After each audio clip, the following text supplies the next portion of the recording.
The first rule in grip sport is you tell everyone about grip sport. Crushing, pinch grip, thick bar, wrists. If the best guy in the world can't lift 100 pounds on it, I don't give a shit about it. Welcome everybody to the Grip Show. We have a heavy hands recap. That is a competition me and Ben Helms have been talking about for a while. That was held September 9th in Charlottesville, Virginia. And with me, I have the whole panel here, and it is the top three placers overall. So I have in first place, Eric Roussin. Second place runner-up, Ben Helms. And in third place, Zach Ebel, which is another Canadian lifter if you guys don't know.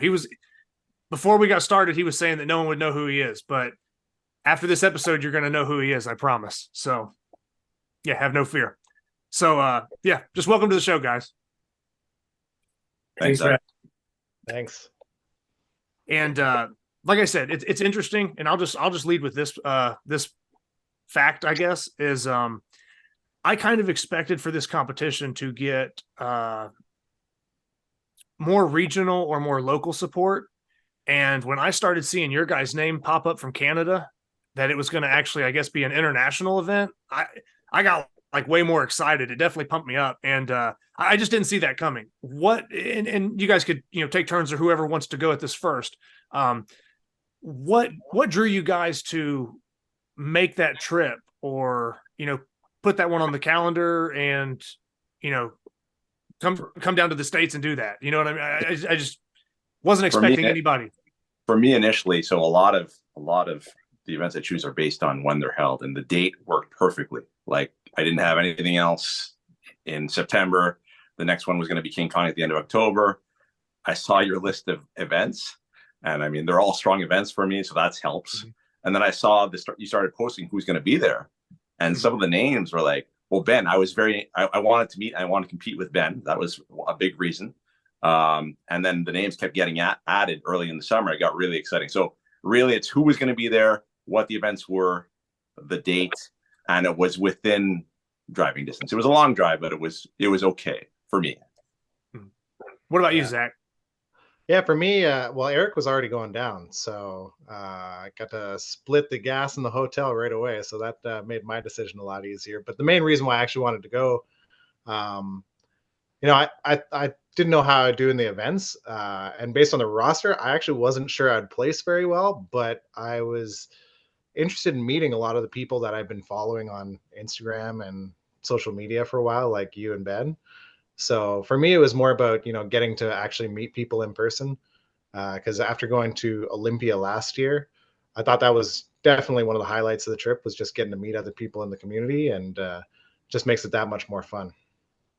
Yeah, no, definitely. It's definitely one of the best parts about it. And in most of these competitions now, like I feel like a few of them, when I first started, there was like, I don't know if this is maybe me just like getting run down or doing more competitions or whatnot, but in like the earlier competitions, it seemed like they would go by faster, and then I would have a lot more energy left over. And it's like, yeah, let's do some feats afterwards. And now it's like the last few competitions, I'm like, the last thing I want to do is hang out and lift anything else. I need to get so I don't know if anybody else.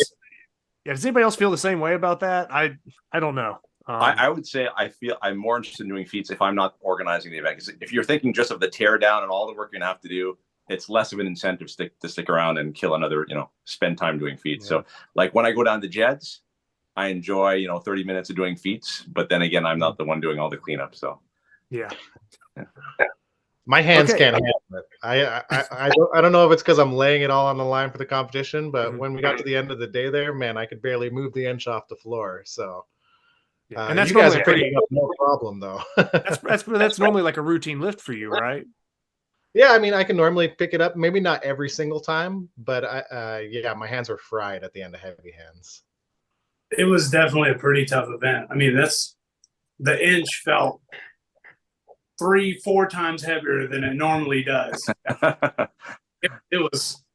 was definitely exhausted after that comp. So yeah, I totally understand where you're coming from with that. Yeah, you only mostly cleaned it.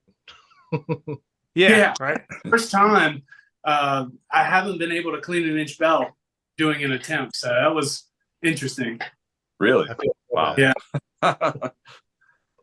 Yeah, I mean, that's since you were like, because you were hitting the inch cleans a lot heavier a while ago, and you kind of backed off of them a little bit. But yeah, usually, even post comp, I mean, anytime, even at nationals, you cleaned it like 4 or 5 times, and we're still trying to hit the press. So Yeah. that's the first time since I'll say this, since you started landing the inch cleans, that's the first time I've seen you miss one, aside from like trying my 191-pound inch bell. But Yeah. I'm not counting that. But yeah, so I guess Ben, I'll start with you on this one. Sure. Going into this competition, what did you have kind of? I won't say expectations for yourself, but maybe how did you see yourself kind of placing, or how were you sizing up the competitions? Like Eric said, when you started seeing those names roll in, what was kind of your mind going? Like, were you kind of analyzing the lifters, who was going to win what event? Like, what was going through your kind of, I guess, like your prediction, for the event? So I'm still, pretty new to the sport. It's been just over a year. So I didn't really have a strategy going in to heavy hands. I was basing everything off of my training. And during training, I was hitting numbers well over what I was getting at the comp, and it was regularly. Like Andrew's axle, I was pulling 380 every single time, and Saxon, I was pulling over 270. And the only event where I actually surprised myself was the one-hand nightmare. I could not break 240 pounds in training, and then at the comp, I got a huge PR. So I think just being a rookie, I was expecting to beat what I was getting in training, which is definitely not going to happen. So it was a humbling experience and a good learning experience too, because I know to have a different viewpoint on it. And I wasn't really focused on everyone else. I've always tried to focus on myself, try to be the best I can. And if I fall short, I gave it my all. So that was the type of attitude I had coming into heavy hands. Okay. And then Zach, you kind of alluded to it a little bit where you were saying you're just trying to get there and meet people, that kind of thing. And you weren't sure about how the lineup would shake up. What were your thoughts going into that competition? Well, mine was polar opposite. I was hyper focused on everyone who was there because I have the blessing and the curse of competing and training with Eric all the time. So I almost always get a default second place whenever we're in a competition together. So I was looking at the weight categories, and initially I was at 216 back when we were signing up for heavy hands, and I was trying to get lighter and lighter to be, even more competitive. So I was thinking, 205 pounds, 204 pounds was kind of like within sight. So I was like, I'm going to try and get to 93 kg and then, compete there, which would have still put me against Eric. So I was kind of choosing. I'm like, do I try and go for second place against Eric or second place against Ben? Depending on who showed up for the competition. And then, as we were getting there, my weight got heavier and heavier. So I was more pushing 105 on the border to the 120 category. And that's when I started to think, maybe I should just eat a big meal the night before and have a big breakfast and run in the 120 kg class. Yeah, I mean, then you go in fully fueled, and it's not that like you're ducking anybody, but you kind of say, hey, instead of me trying to venture into someone else's weight class, so to speak, it's not like they own it, but you're like, well, I'll kind of just go carve my own path here at 120 for this competition, and because there's still going to be an overall, so you can see how you stack up. So, so I don't think that was a bad move, or at least the way everything panned out, it looked like it worked out because you lifted really well. So Eric, did you have any predictions kind of going in, or what? I know you said the events were good for you. Did you have any? I figured I'd do well in the first two events. Those were always my stronger events. I knew Ben was, based on the numbers he was putting up, I figured, especially in the axle, I figured we'd be close.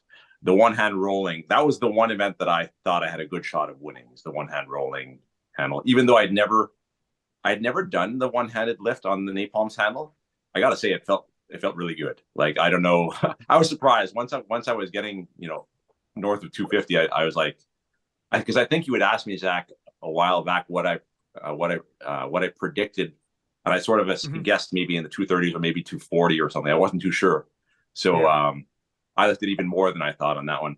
Axel, I thought it would be close between Ben and I. I expected to be in the running for the Saxon. That's where I was wrong. I was sort of at an off day on the Saxon. A Little Bighorn, I expected to do well, but not necessarily be the first. So I knew that this was a good lineup for me.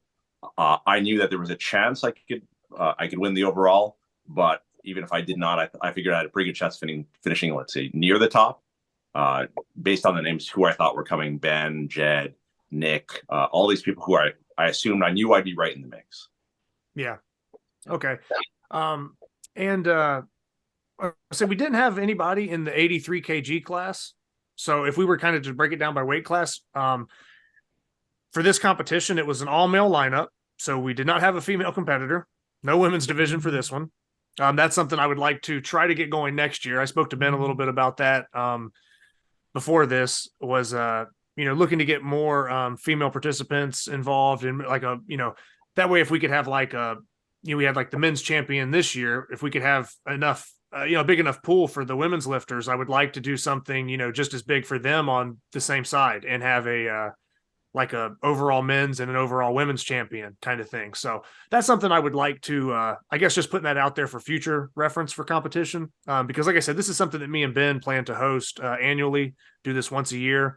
It might not be the same month or same date every year, but that would be interesting, like I said, because we didn't have any female competitors and we didn't have any 83 kg, but we did have a decent, 2 to 5 people in pretty much every other weight class.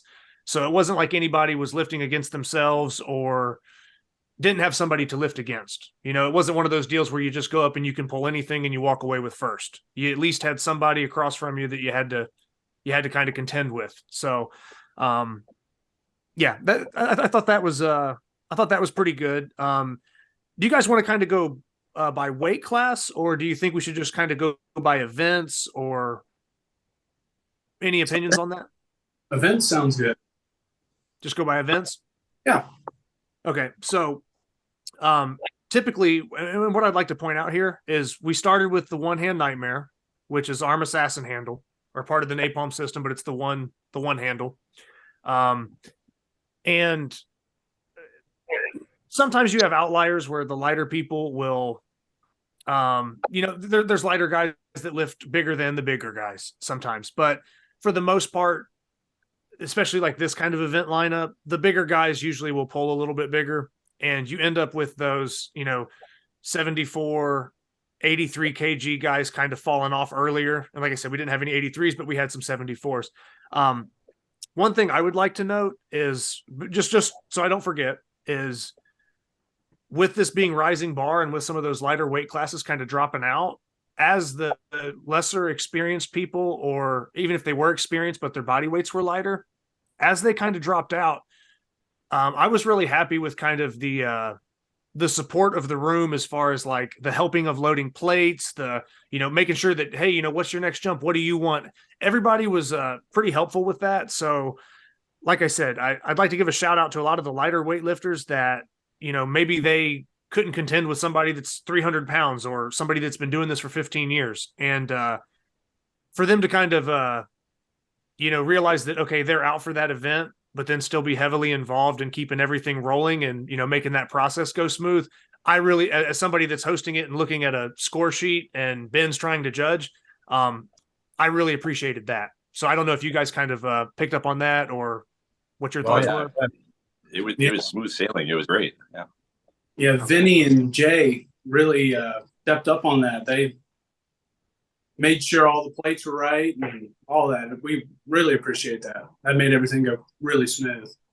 Yeah. And I've had, and I've lifted with Jay at some of the Super Series events up in Virginia, which was where we were lifting, but I'm down in North Carolina. So I've gone up to Virginia before and competed and done Super Series events with Jay.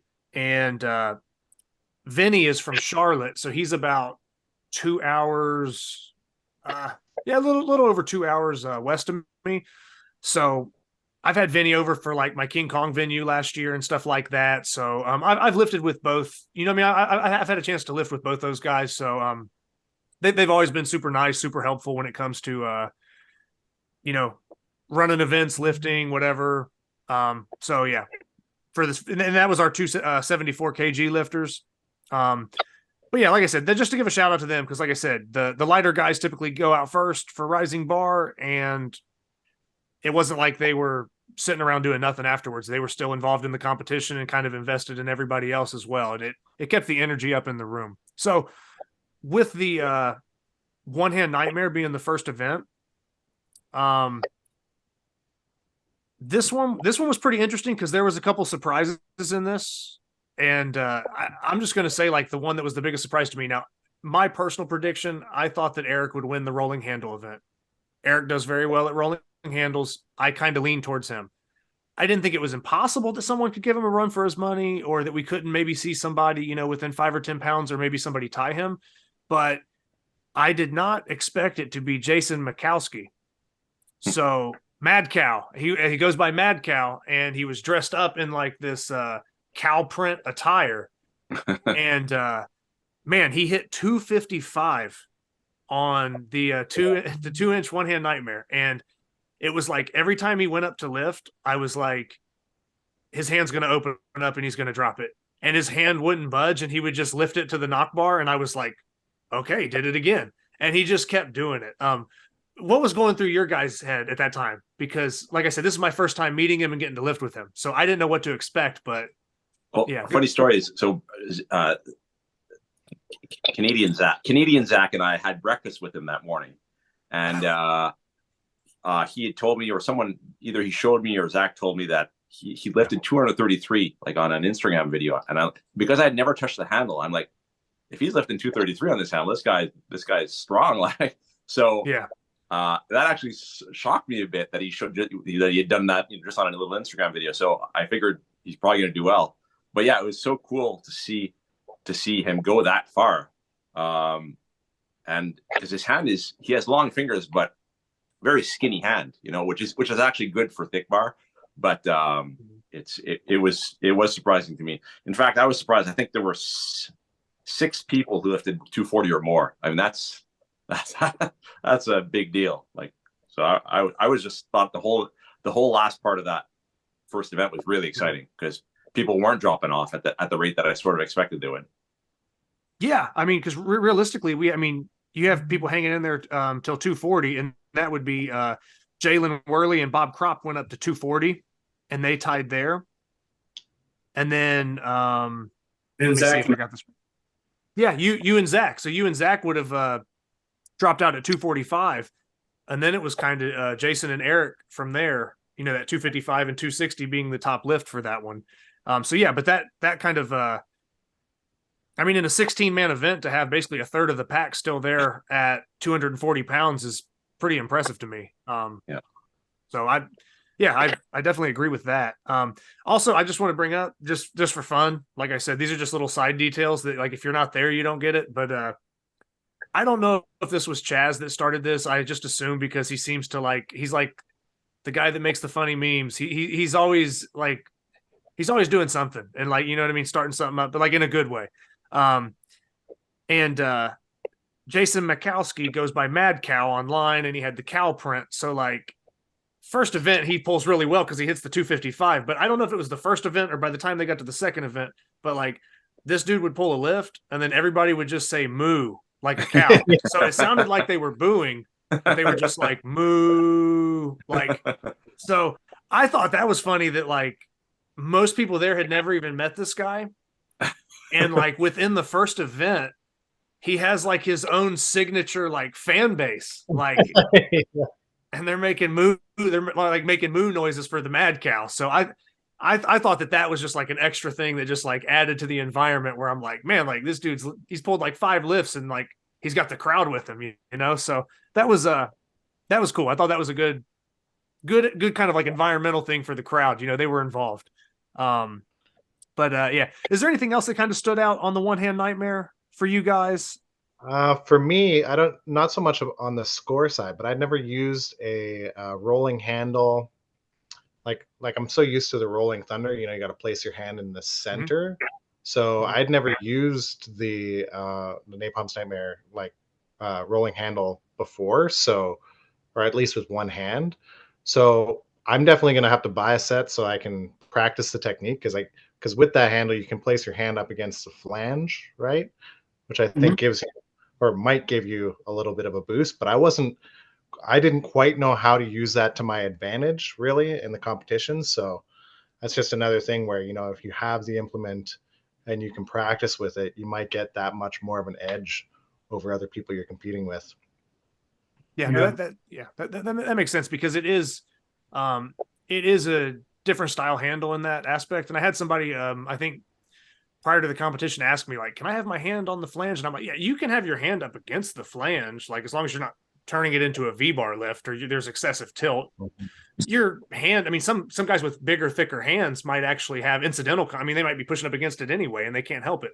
So with that being said, it's like, even though you're connected to that flange, it moves freely from the frame, so it's not impeding the rolling process. So you might get some kind of like stability in the grip maybe that makes you feel like you're holding it, but it's not like slowing the roll down or anything. And if that makes sense to everybody listening. But it is a unique handle in that smaller diameter. But once you bump up to like the 2 3/8 or the bigger sizes, then you don't have that, because it's just the actual like tube. So that's really the only size where you run into that. Okay, interesting. So yeah, so that pretty much put Eric ahead right there. And with Eric scoring 100 points on that event, Ben and Zach, you guys were right behind him. So you basically had 94 points, like 94.24. I count had 255 on that one. Okay, right? Yeah. Oh, sorry. You're right. I'm looking at it in order of the overall. I have the highlighted lifts. Yeah, so he scored a 98. So yeah, from that event, you and Ben probably would have been sitting third and fourth, and Jason would have been with 98 points right on Eric's tail. So then we go into the axle.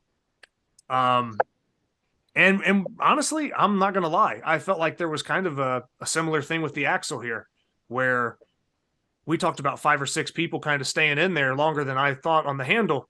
I thought the same thing on the axle, because I topped out at 313, but I think I had a little more in the tank. And really what I was kind of thinking at the time, and I don't know if this was good or bad, but I'm trying to keep score. I'm running the event, so to speak, a little bit. But I pulled 313, and I kind of thought, man, that's a little bit more than what I had been doing in training, but my bar's a little bit slicker and the seasoning was better on this bar. So I'm like, okay, I'm feeling good. 313 was a little bit of a slow rep, but my hands feel fine. I could maybe squeeze out 323. And in my head, I kind of thought, these other guys around my class, I wasn't trying to compete with necessarily like Eric or Ben on this. And Zach, I wasn't sure exactly what you were going to pull on this, but I assumed that after about 315, like I pulled 313, I figured like your typical like 3 plates mark for lifting. I was like, guys are going to start dropping off on a 2 3/8 axle. It's going to happen. And I kind of passed because I pulled a successful 313. I never went back up to try anything heavier. I just kind of was like, I'll just kind of save it for Saxon, because I don't think anyone's really going to run this one up very high on me. And I probably should have went ahead and maybe tried at least 10 pounds more and, put something a little higher on the board, because I gave up some points on this one. And we had 1, 2, 3, 4, 5, 6, 7. We had like 7 guys lift over 338. So close to 340 pounds.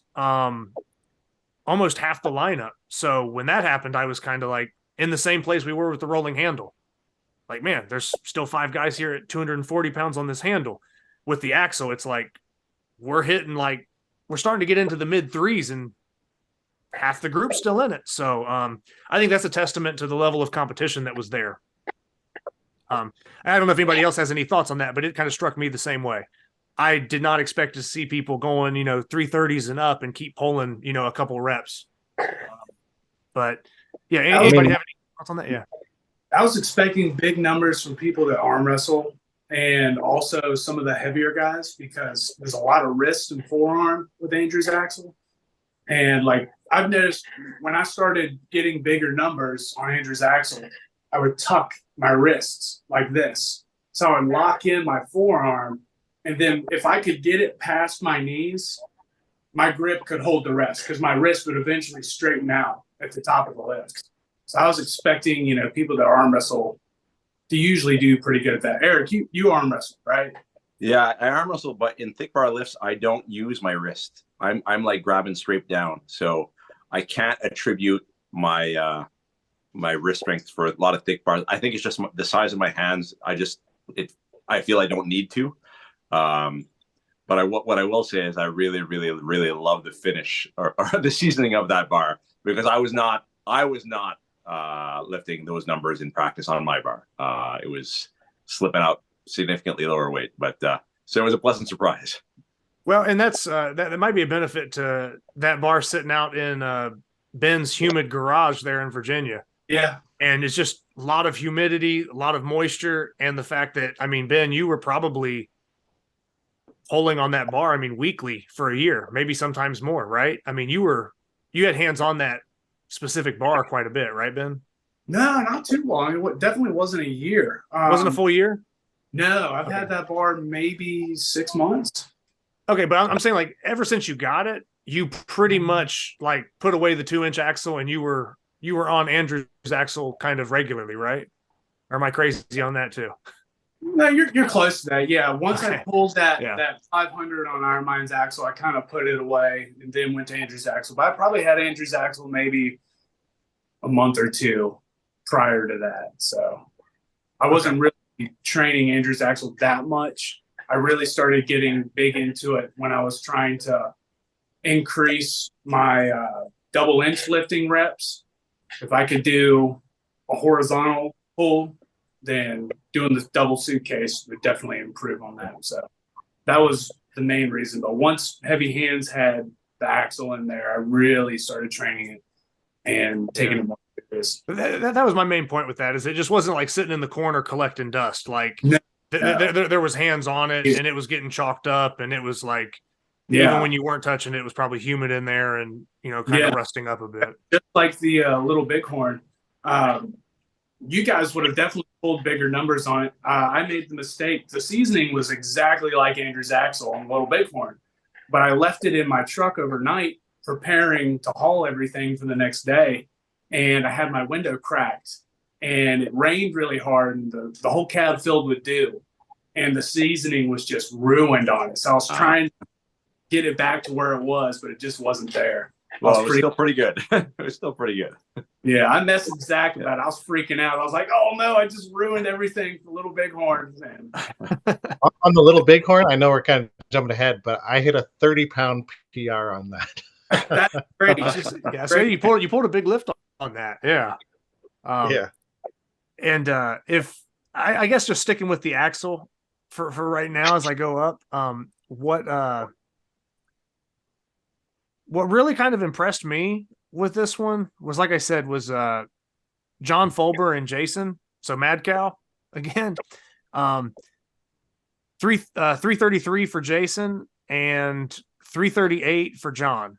And I thought those were pulls that I wasn't necessarily sure that they would do. And they really were very technical, especially John. John was like a tactician, very, very technical, very dialed in, very focused, and every lift was like, it just seemed like not only was he mentally into it, but like, he was just in sync. Like his feet were in the right spot, his hands were in the right spot. When things needed to fire, they were firing for him. So he was very like dialed in.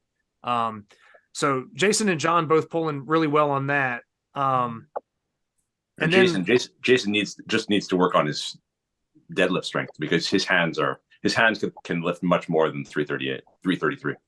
Did you guys see him lift the inch dumbbell? It looked at the end. Yeah. It looked like a toy when he picked it up, because I think he lifted it before the competition even too. Yeah, he did. And it's just super easy. So I think that would be something for Jason moving forward, is his hands aren't really going to be his limiting factor. He's one of those guys that could benefit from probably upping his overall body strength. And when you get that pairing of that stronger body kind of meeting with the freakish grip that he has, he could definitely cause more problems for people than he already is, because he, like I said, you get those stars to align for those two things. There's not a whole lot of lifts that he couldn't do well with some time. I think he'll perform real well. And then to go with that, I just kind of want to like go as people are kind of falling out here.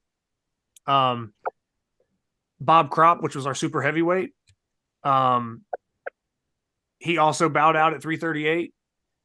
Bob was a strong guy, man. Bob pulled a lot of lifts that impressed me too. So, I mean, I'll spend some more time kind of talking about some of the lifts he did, but I had never met Bob until this competition, and I'd never seen him lift, so I didn't know what to expect. You can tell he's a big guy. He's strong. I mean, you can just see it, but sometimes that doesn't translate to performing well on a certain grip lift or a certain handle. You get really big, strong guys that are, they can deadlift a lot, they can bench a lot, they can do whatever, squat a lot, but you put a handle or a specific thing their way, they're not the best. And Bob kind of ran through everything. I mean, Saxon included. The dude was pulling strong. So I was impressed with that, but he fell out at 338. Now it starts getting a little bit closer here with the top four. So I kind of want to, because I have 3 of the top 4 with me, I kind of want to talk to you guys about kind of what was going through your mind through these jumps or through these attempts. What, you're thinking like, man, am I going to miss this next lift? Or man, so-and-so got that. Now I'm up, so Jalen Worley hit 358. Did any of you guys take 358 that you can remember? I can't remember. I might have. Okay. Aaron, did you take? I don't think I did. Okay. So maybe you guys sat that one out and kind of, I think I took that strategy. I took a lot of attempts on that axle. Okay. So W Grip or Jalen Worley, he ended up hitting 358. And then that would bring us to our next jump, which would have been a 5-pound jump up to 363 pounds. And Ben and Zach, that's where you guys tied. Do you remember who pulled first on that one? Like who was up on the platform first? That's a good question. I want to say, but I don't know. Yeah, I'm not sure. I wasn't sure if one of you had seen the other one lift it and you're like, oh, well, now I got to do this. Like, and then, I didn't have to put some pressure on. What I could say is because I was pretty focused on the 120 kg class. Mm-hmm. So Jalen and I were kind of going all opposite each other. Yeah. So, which I think was both of our strategy. We were both hoping to just get 5 pounds more than the other person, and then hoping that they would probably miss the next lift up. But that was pretty interesting for me because Jalen did like no warm-ups. He just starts going at heavy weight basically. So it was kind of difficult for me to strategically pick my jumps because it was like, okay, when's Jalen gonna start? Yeah. And that can make it tough if a guy's kind of sitting out because I don't know, they just know they can do a certain weight or they warm up differently, and you're not like kind of seeing them struggle at all, or you don't know when they're coming in, and you're like, man, like should I open now? Like I'm getting close to these numbers, and there's a little bit of a psychological game I think that can be played there, especially when you have someone of similar strength. For sure. Those 5-pound jumps back and forth can really make a difference. So, Ben, I know you said that you were hitting, almost 380 every training session. So you knock out this 363. Was your next jump 373? It was, but I was originally going to do a 5-pound jump. And then Eric and Zach came up to me and they wanted to do a 10-pound jump. And I kind of fed into the ego there. And I was like, sure, you guys want to do it? I'm going to do it. Sure, let's do it. And I think that's where it kind of bit me in the ass there, because when I train, it's 5-pound jumps. Put a 5-pound, I was going to word that wrong, but 5-pound jump and then go up from there. And I think the 10-pound jump threw me off because the way I pull on the axle, with the curled wrist, I think it fatigued my forearms too fast. And that's where, when I made my post the other day talking about Eric and that awesome clutch performance he had, that strategy there, I think was pretty big on axle. I think me feeding into y'all's 10-pound jump got me, and it was awesome. I thought it was cool, man. So it was a good learning experience there. So I need to kind of tame myself a little bit, like, I'm going to do this 5-pound jump because the little jumps over time are better than doing Yeah. a heavier jump with some time in between. Right. I got That makes sense. body a little better because that 363 felt great. I mean, it came right up. It was a good lift. Yeah, it looked solid. Yeah, I didn't feel any slip. It felt solid. The pull was fast. So I was like, okay, yeah, the 10-pound jump, let's do it. And it wouldn't budge. So, I mean, sometimes it works, sometimes it doesn't, right? Like I find personally, especially when it comes to grip, it goes from feeling possible to impossible very quick. I know when I was doing the axle at Olympia last year, I did 396. And the most I'd ever done before on a 2-inch axle was 400 pounds. So I probably should have split my next lift, but I went up another 10 pounds and the next lift was like 407 or whatever. And of course I got confused and I shifted to the wrong side and all that stuff. And I didn't get my next lift, but it's just one of those things. I think, the more you compete, and I still struggle with it.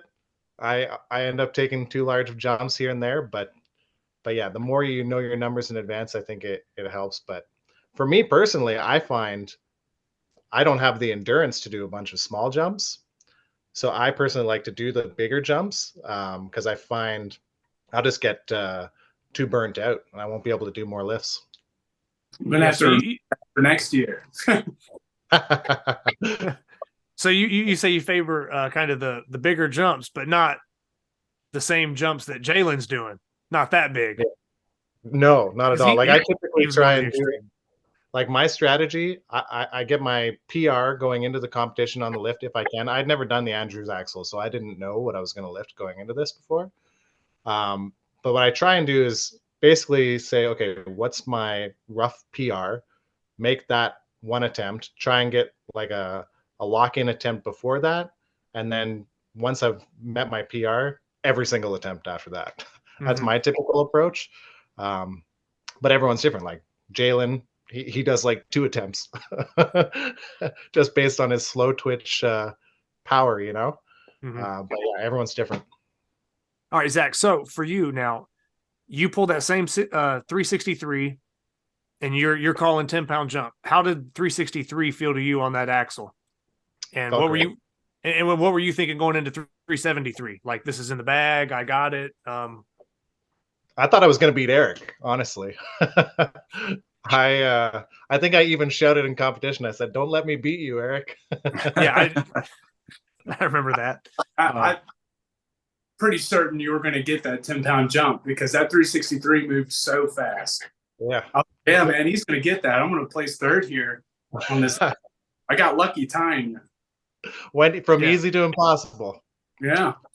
So with Ben saying that maybe that 10-pound jump, maybe the turnaround time kind of burned out the wrist aspect for him. What do you think kind of caused that 373 to get heavy for you, Zach?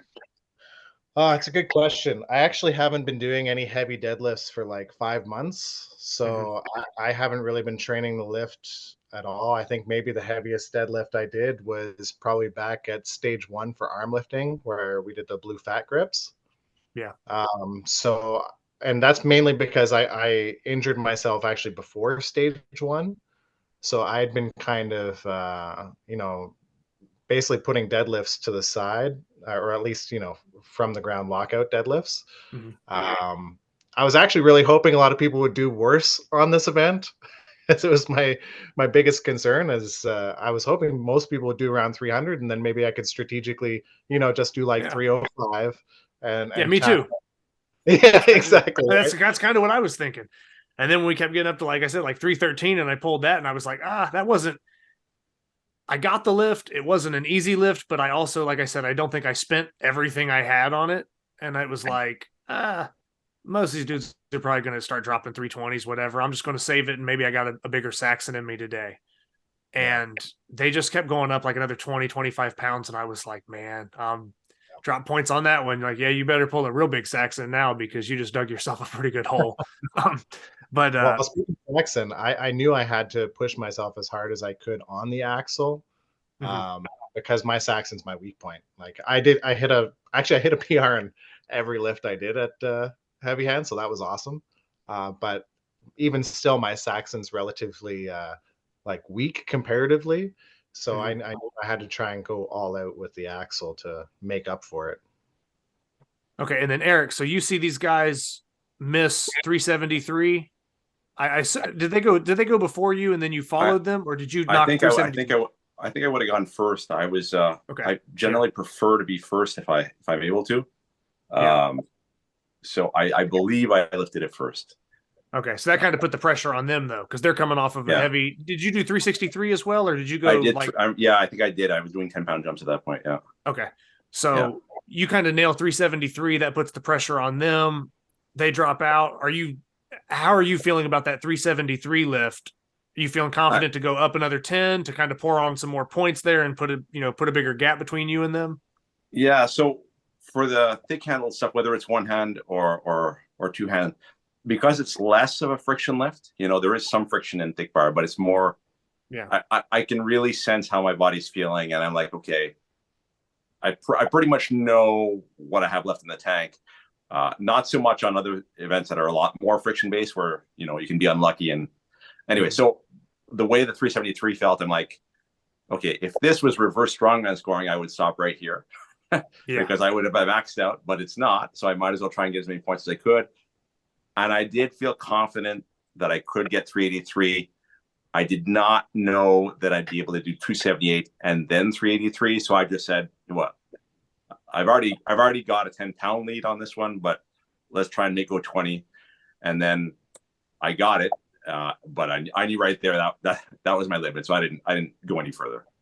Yeah. And that was an awesome lift. I think granted, a lot of times, sometimes the top lifts are people's favorites. That's kind of a natural thing, but that 383 was one that kind of stood out to me as one of my favorite lifts of the competition, just because it was for that specific event, it was the nail in the coffin, and it really kind of set you apart right there because you had 2 event wins.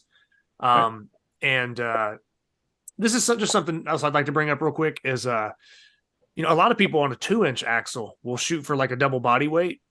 And I understand that this lift wasn't a double body weight lift for Eric, but I mean, he pulled 383 or a little over 383. And Eric, I'm going off memory here, but I think you weighed in around 201 pounds or 202. 203. Yeah. Yeah. It was like right there. It was a couple pounds under the limit. And like I said, now is that 400 pounds that you lifted? Not quite. You're a little bit off, but like you're in striking distance of a double body weight lift on a 2 3/8 axle. That's a big deal because, like I said, that's a goal for a lot of people on a 2-inch axle. So that was a special lift to see. It did. I was thinking about that. It did feel like it would be possible. I don't know that I'll get there, but it didn't feel impossible. Okay. Yeah. And now, Eric, for you, kind of having a close, couple point lead on the first event, you kind of gained some bigger ground because Jason took second to you on the handle, but then you put about 50 pounds between you guys on the axle. So then that kind of drops down. Whereas Zach and Ben were about 15 pounds off on the handle, and then you put another 20 pounds. So that puts you out to I don't want to say a comfortable lead, because with any grip lineup, things can shake up pretty quick. But what was going through your head kind of nailing those first 2 events and kind of putting a little bit of a space between you and the others? I mean, I definitely felt good. I did by no means felt that I had the contest locked, but it definitely, it's a good feeling. I can't deny that. I knew that I sort of, the first 2 events went as well as they could have for me. So, I mean, that's all I can really hope for. Okay. And then I'll go to Ben on this one, because like you said, you had been pulling, 380 on the axle in training. And then for your words, you would say you underperformed on the axle, Now, as you're going into this third event and you know that you didn't win either of the first 2 events, but you also know you've been pulling a really big Saxon. Did you have any apprehension? Did you kind of think like, well, my axle was up higher in training and it didn't go how I thought. Maybe my Saxon's going to be the same way. Or were you able to block that out and just say, you know what? I just got to pull what I can pull, and my Saxon's been going good. That the axle messed up, but the Saxon, I'm going to make up for it. What were you thinking? It was kind of like that. I was hoping for 265 for that day. I knew that I was probably going to get a big number that day anyway. Saxon, I have this like weird ritual thing I always do. It's the same thing with blobs, sort of, but I'll like start my hands like this, and then I just work my way in to find a good friction point. And once I feel that point, I know if I've hit this in training, it's not going to drop. Like it's locked in there. So once I got the, once I got the 251, instead of doing the 5-pound jump, I went ahead and did the 10-pound jump, because I knew if I can get that friction point again, I'm going to land it. So yeah, I was pretty confident in that. Once Eric dropped out, I was like, okay, now it's time to crunch, try and catch up as much as I can, and then fingers crossed on a little bit more. And so, but yeah, that was the mindset. I started really focusing on getting the biggest gap I could. Okay. And then for you, Eric, in this situation, you jump up to the, like we said, it's a good thing to kind of how those first two events went for you. It's a good thing to jump out and, win 2 out of 2. I don't think anybody would ever complain with that. But then this third event, did you pull what did you end up pulling? 221? 221, yeah. 221 pounds for the Saxon. Once you see Ben start hitting 231, 241, is there anything going through your head? Are you thinking kind of like, man, I'm doing the math. I'm like, okay. I think once he got to 250, I'm like, okay, he's pulling ahead, and now it's just wait and see how much ahead he gets, and then I'll see what I'm gonna have to pull off, what type of ground I'm gonna hopefully be able to make up for in Little Bighorn. But yeah, and the way the bar was going up, I'm like, man, I I was wondering how big a lead he would get, but because anyway, it made for a very exciting contest. Well, and I was going to say, with you doing so much data entry and statistics and everything else, like for these competitions, running your own competitions, all that stuff, would you say that just kind of crunching numbers all the time is kind of a benefit for you in these competitions? Because if I was in your position, I would probably be able to tell that, like, okay, I'm behind, but I just feel like you would be more dialed in and more in tune with the numbers to know like exactly what you need. So, I mean, how much do you feel like that the years of competing with just the different numbers and data entry? I don't know if it's so much the data entry or competing. It's just I have a mathematical mind. Zach probably is the same way. Yeah. I'm very attuned to what the numbers are, and I'm doing the math in my head, and it helps that I was helping you with the spreadsheet, because then I could actually see what the numbers were exactly. Right, but yeah, I'm always trying to calculate sort of where I am relative to the rest of the standings. Yeah, and I usually do a decent job, but I'm sure it's probably not to the extent that you do. So I think that's something I could work on in the future. Not that I was in the running for this competition, but I'm saying like in future things that I'm competing in, just adding that to kind of your arsenal, just being able to pay attention to the numbers, seeing what the rest of the field's pulling, and kind of knowing what you need. I mean, obviously you have to lift more technically, but when you get to a point where like, you're going to get beat on a lift and you have to kind of rebound. What's this next thing look like? Kind of being able to, not that you're predicting the future, but you know what it takes to win. If you're going to have to pull a certain number, if you're going to pull this off, or else you're not going to place. So like I said, I think that's an interesting aspect to bring up, is just being in tune with the numbers and understanding what's going on, and kind of looking ahead to that next lift to know exactly, what kind of jumps do I need to take now? That maybe the tides kind of switched a little bit. Zach, how did you feel after Saxon? Because you said you pulled a PR there. Yeah, I mean, mixed feelings for me, because PR, I think I did 216.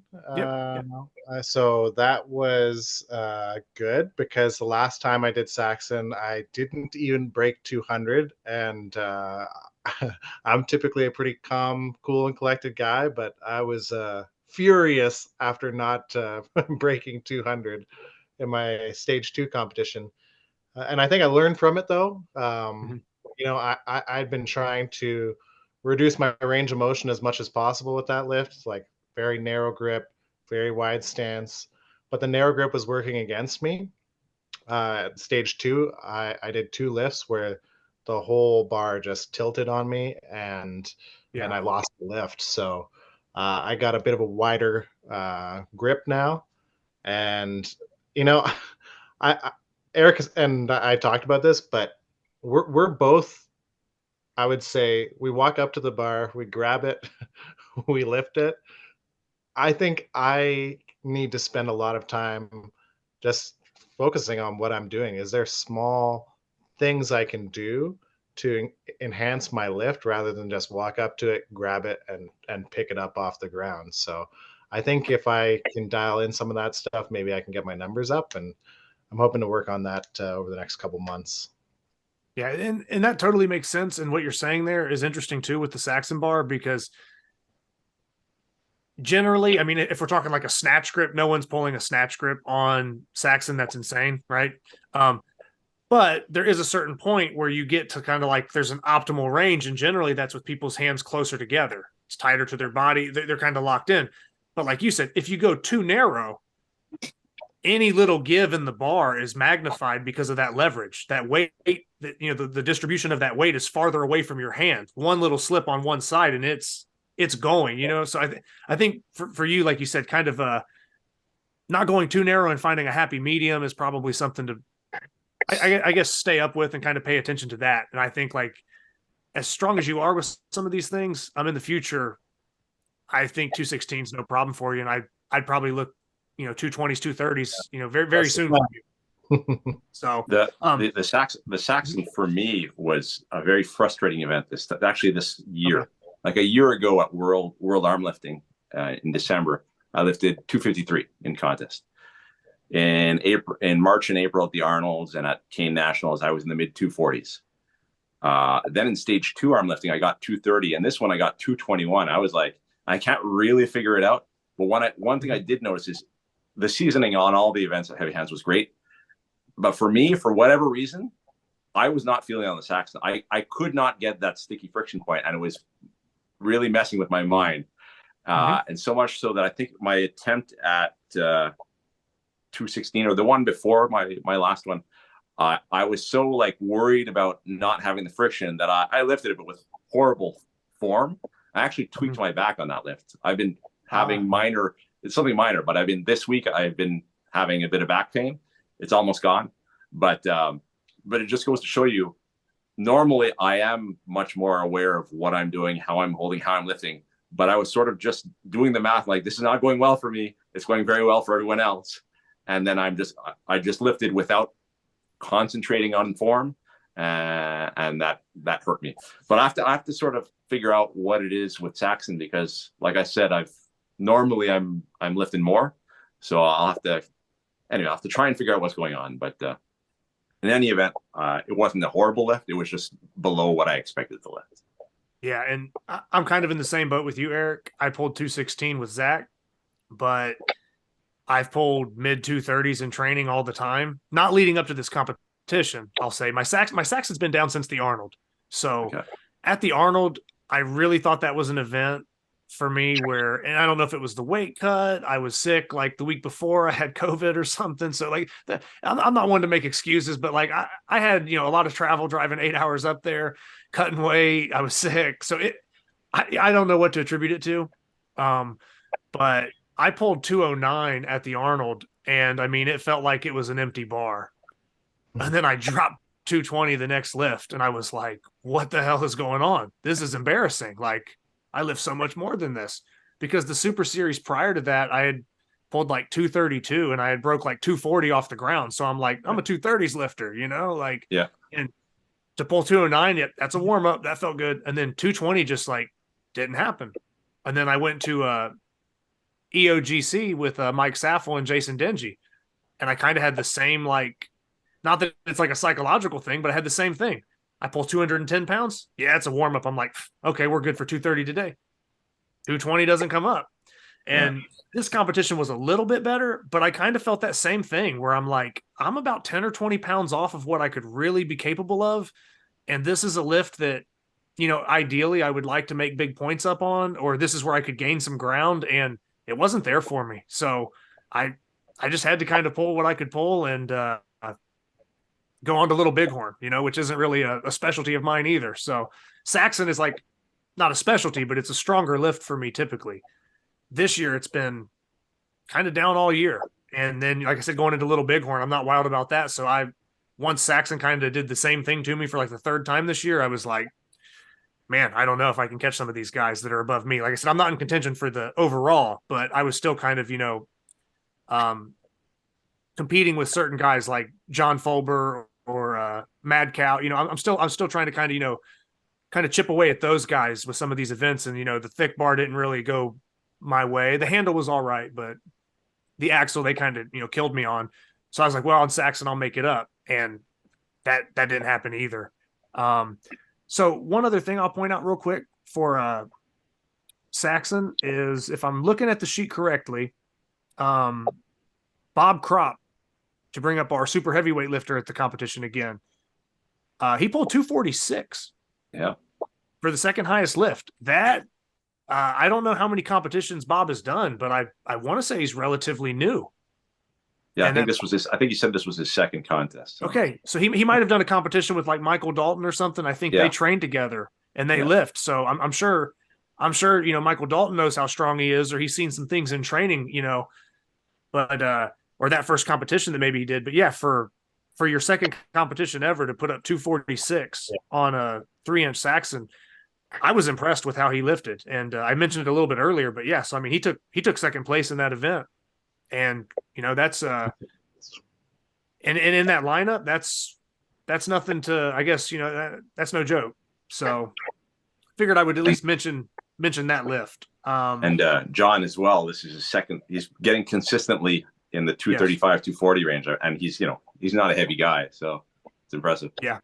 Yeah. John, and I spoke to John about that at the event, where he basically just said, not that what he did at the Arnold was a fluke, but that he basically, he wanted to kind of prove that it wasn't a fluke, because he tied at the Arnold. John Fulber lifted in the 90 kg class, which is 198 pounds. He was in the open division on Sunday, and he lifted more than anybody in the pro division at his weight.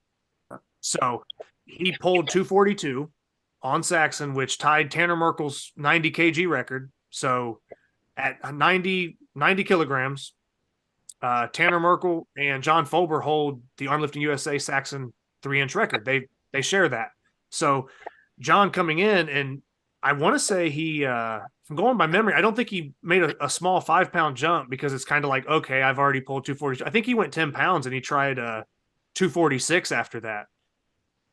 But he pulled 236 perfect. And I mean, locked it out. There was no doubt. It was a strong lift. And just to kind of go off what John was saying, just to kind of to prove that that's not a fluke. I think he definitely did that. I don't think it's a fluke. I think he's that good.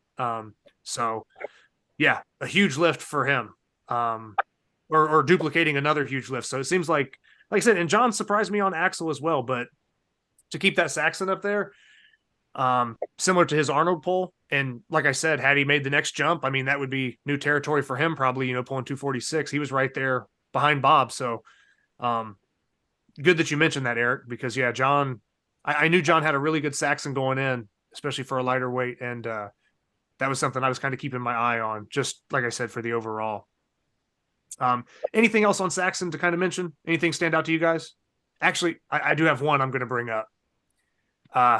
And I don't know, you guys probably know where I'm going with this, or, maybe a little bit, but Chaz Strange. Okay. Chaz Strange. He set a PR at 221. So for him, me and Chaz have a thing where we will shit talk each other and we talk trash back and forth.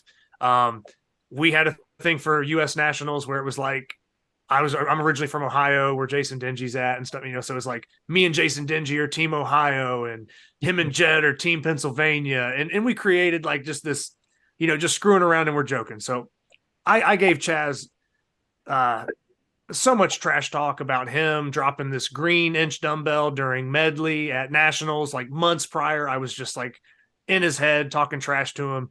And sure enough, like I almost felt bad because when we got to the medley, sure enough, the bell just rolled out of his hand. He couldn't do anything with it. And it was a bell he had lifted before when he was fresh. But I had just like been talking trash. And this was back and forth. It's like friendly trash talk.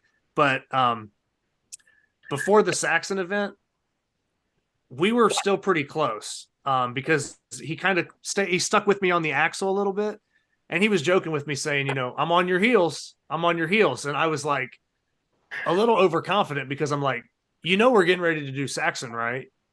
Like my Saxon's a lot better than yours. Like you might be on my heels now, but like this isn't going to last. Like you're getting Saxon, you know, as soon as we get done with Saxon, you're gone. I'm about to like blow you out of the water. And he beat me. He set a PR and he beat me. So I have to tip my hat to him. All the trash talk, I told him that on the spot. Congratulated him, good lift. But yeah, I had to bring that up because he set a 221 PR and I didn't see it coming. Like I said, between that friendly trash talk, I was like, well, even on my worst day, I'm going to put some ground between me and him in this lift. And he showed me up, proved me wrong. So I had to eat my words. So shout out to Chaz for that one. All the stuff I said about the green bell that probably haunted him for months up to this, he got his payback. So moving on to Little Bighorn. So this is always one that comes down to texture. Ben spoke about leaving it in his truck the night before, and he didn't feel like the texture was that great, but I felt like this was the best Little Bighorn I had pulled on. And I felt like whatever got messed up with the texture, Ben had fixed it or it got fixed during warmups and everything was feeling pretty awesome. It was one of those things for me on this lift that everything felt like, I think like Zach, like you said, basically it's like, okay, this is almost, you know, this is easy. And then it's like impossible. It's just like such a quick drop off. And that's how it was for me. I think I literally I almost did a row with 191 pounds. And I was like, dude, I'm hitting 220 today.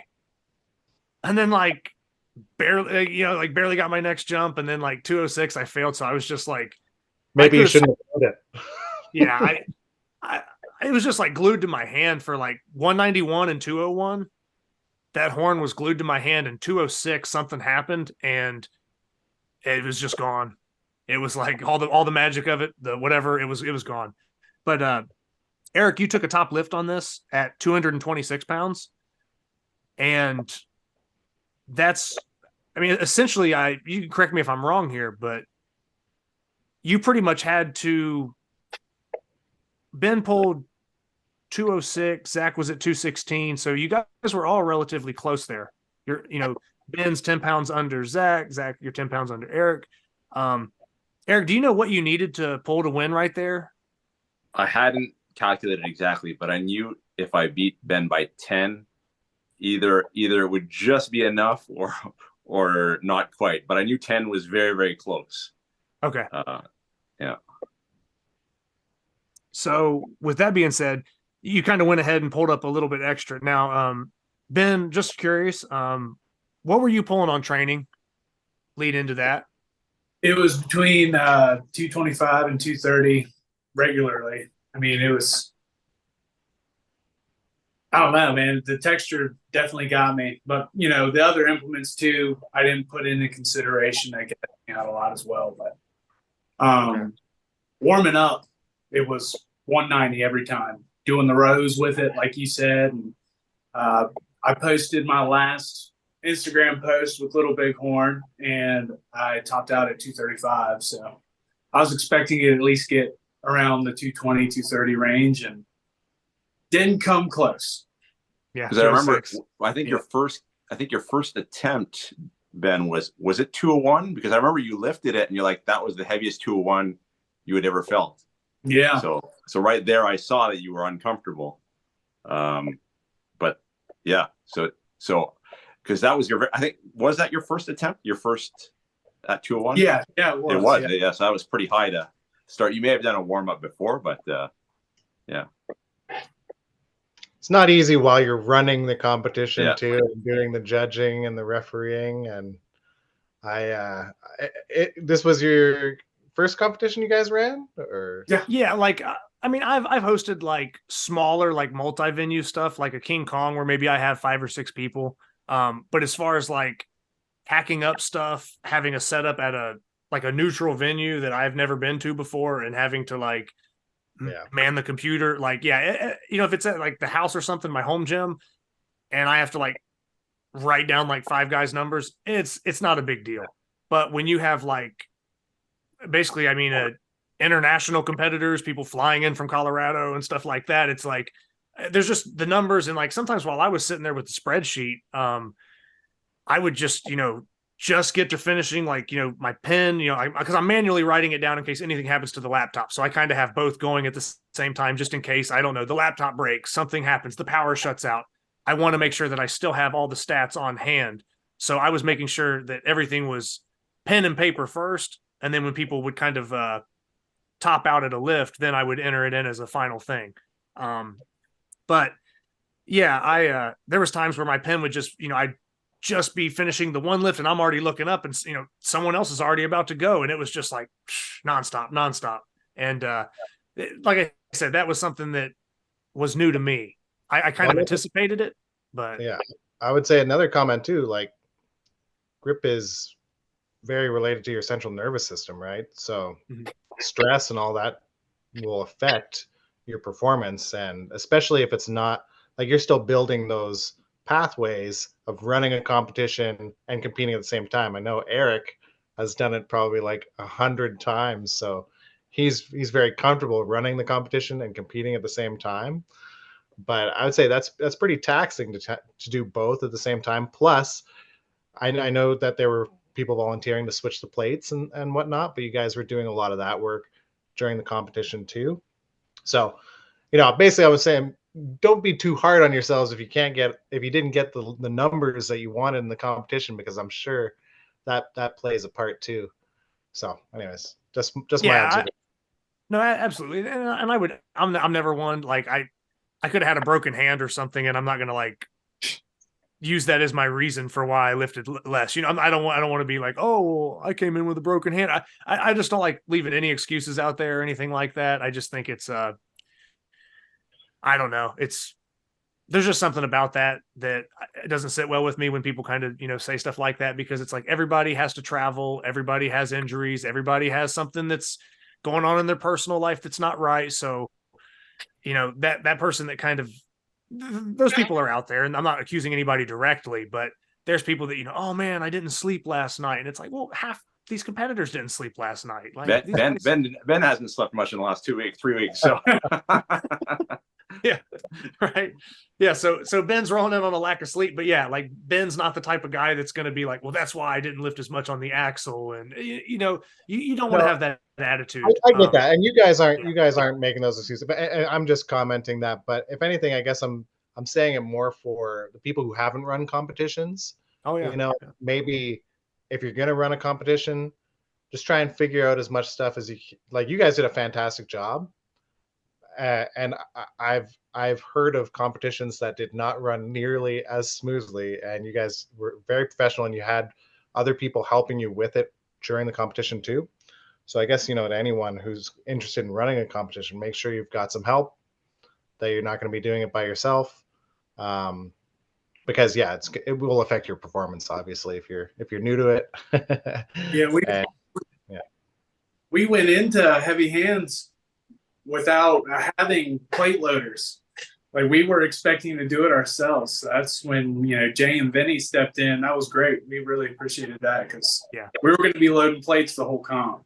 Well, and there were certain times too where like I would feel bad that someone else was loading plates at my competition. So I would try to run up there, and Vinny would still like snatch a 10-pound plate out of my hand. And I'm like, dude, I'm trying to help you load, man. Like I'm okay with it. And he'd be like, all right, give me the 5, whatever. So, I would go up to help and still get plates, pulled out of my hand. So yeah, those guys were awesome. And but yeah, I still tried getting up there to load plates every now and then whenever I was kind of caught up on the score stuff, and I knew we were about to make a different jump or something. I was trying to get out of the chair or walk around or be involved in loading plates. And yeah, I'm sure that, like I said, I would never use it as an excuse, but I'm sure it takes something out of you. Because it is definitely a different experience, because this is my first time ever running an event where I have that many different people from that many different places that are kind of depending on me to make sure that things are running, or depending on us, because like I said, me and Ben were running it together. But yeah, so I definitely, probably had my mind in different places at different times. Whereas normally if I was a lifter, I even caught myself doing it a couple of times where like, I don't know, there'd be a warm up period or something, and I'd be back, like just get into a groove talking to somebody for like 5 minutes. And it's like, hold on. So-and-so's taking an attempt. And I'm like, okay, like back to the computer. And then I'd like lock myself down. So it didn't bother me too bad. But yeah, it is different than anything I've done so far. So it definitely is something to get used to for maybe haven't done it, I guess. So on the little bighorn, I just want to point out that the four of us on this call are the only four who lifted more than 200 on the little bighorn. So. Yeah. Okay. All right. Yeah, that is that's a stat. And like I said, man, I thought I had 220 in me, the way that 191 and 201 felt, man. I swore like 220, this is gonna be a PR. And like I said, 206, I don't know, I was like 3 inches short, tried the other hand, 3 inches short, and I'm like, whoa, we got 30 seconds. Like I just wasted 10 of them in both hands. And I'm like, I don't know. I don't know if I can dig myself out from this. And there was just nothing there. So, but yeah, all four of us did lift over 200 pounds on Little Bighorn. And just to slide over to the total points now, because this is before you do, I just want to give a shout out to Rob Sully. He lifted 181 on Little Bighorn, and that was clearly his best lift of the day. And absolutely. And so I was happy for him. Yeah, no, that was a really good lift. Yeah. So, and for anybody that doesn't know, that's Rob from Vintage Weights, PGH. Yeah, man, Rob did really well on that lift. And the other thing I'll add to that, Eric, I'm glad you brought it up, was he dropped it to start with. So he dropped 181 and he came back up to it and pulled that lift off. It's hard to come back when you fail a lift like that in a crunch in time. 30 seconds. Yeah. So not only was it a great lift, but for Rob being fairly new to competition and stuff, I think this is probably his third competition, because I know he did both stages of the Super Series. And I competed with him at the one in Ohio up at Mike and Jason's. So I got to see Rob lift up there, but it seems like from Rob lifting up there to Rob lifting at our place, he's like anybody else. I mean, you're newer to something, you're going to kind of get that, like, I don't say like beginner's luck, but you beginner skill where you start to, pick up on things. And Rob, I think, is an example of doing that, because that 181 pull was good. He got up to like the 150s, 160s, and I was like, okay, I expect him to kind of be out of here by now. And then it was like 171, 181, and I was like, man, like awesome lift. So I definitely congratulated him in the moment for it, because that one definitely stood out. So yeah, I'm real glad you brought that up, Eric. And anything else on those from anybody else? Little Bighorn? I thought Bob was probably surprised. He only lifted 166, so I think he dropped in the standings a bit there. Yeah. But that's probably, I suspect maybe it was his first time touching it, because a strong guy like that is probably more of a technique thing than anything else. Yeah. That was actually what I was going to say too about the whole technique aspect. I had never really dialed in much for technique. I hadn't even practiced with the Little Bighorn leading up to this competition. I've got one hanging in my garage that's slicker than anything else I use, so I just don't even bother. But I've watched a lot of people, compete, and I see, all the various techniques. I decided during competition I was going to try and implement every single one of those, and I actually was just looking at my numbers at Canadian Nationals. I only did 176, so I think it was actually a 40-pound jump for me. Nice. Just by using all the technique pointers that everyone else uses. So yeah, it's a huge impact on this lift. Yeah, and Little Bighorn is, I mean, any friction lift to some extent is going to be a little finicky, where you might have I don't know, 5 or 10 pounds here or there, or even sometimes, 20 pounds difference. But very similar with the Saxon. I think that's something that, like Zach, I mean, you're still pretty new, right? I mean, overall to competing and stuff. So some of these numbers you're throwing up on the thick bar things are amazing. And then I think it's just a little bit of time before the technique on the Saxon really clicks. And like, seems like the little bighorn kind of clicked for you and enough to pull 216. So, I mean, that's more than I've ever pulled. So, like I said, for some of those lifts like that, I think the more the technique dials in, clearly like that, I don't want to use the word like, just like raw strength, but like the thick bar, that's there. But on some of these other things that maybe would take a little bit more strategy or setup or kind of learning yourself during that lift, I think with more time, you're just going to become more dangerous when it comes to an all-around event lineup.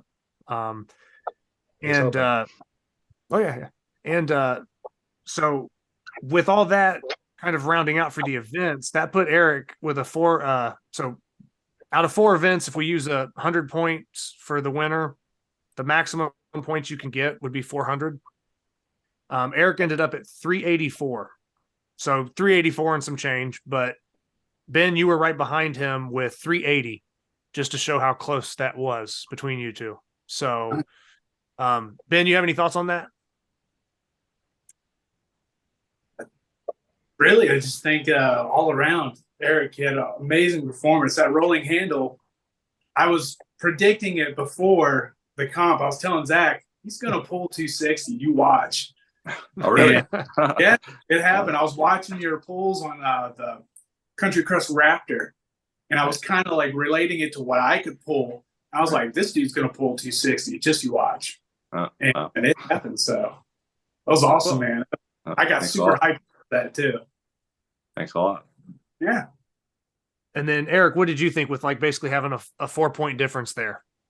I mean, I knew it was going to be close before the contest started, right? I mean, I was just excited that the whole Saxon, what happened on the Saxon made the contest really exciting, right? Because then we knew, all right, Eric's not running away with it. Now he has to, it's tight.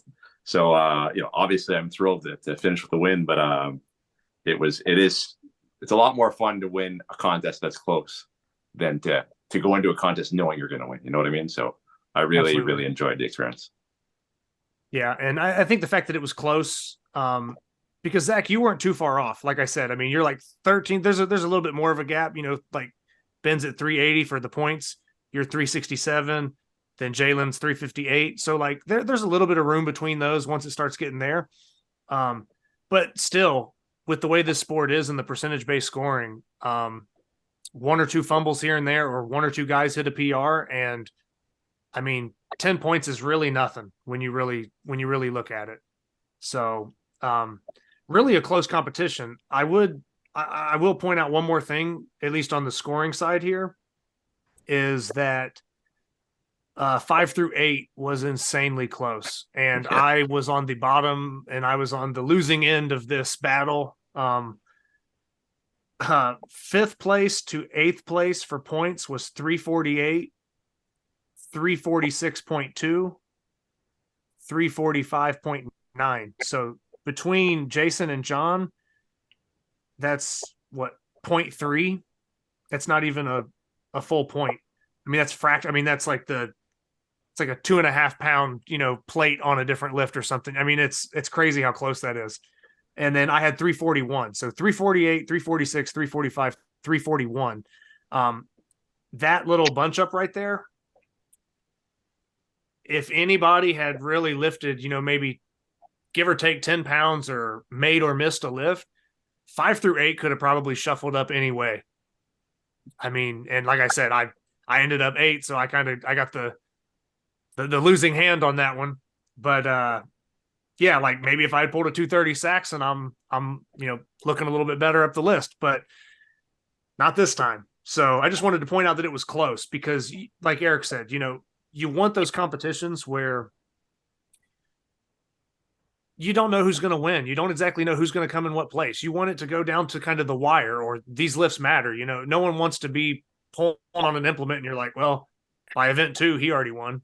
So I think that was even though a lot of us, and I can't necessarily speak for the other guys, but for some of us that maybe were battling outside of that top 5 or right behind the top 5, I was kind of viewing it that way. I mean, just as close as probably the way Ben and Eric and Zach, you guys felt at the top there, those last couple lifts, really, really key. That's how I felt. And I was like, trying to get, any little 5-pound jump or make up ground on Saxon and Little Bighorn when I was waiting for some of those guys that I knew were ahead of me to kind of like drop out. And I was going to start, gaining some distance back, but just wasn't enough. I kind of, like I said, just didn't have the best day, but that's competing. And I just appreciate everybody that came out and just how energetic everybody was, how close the competition was overall.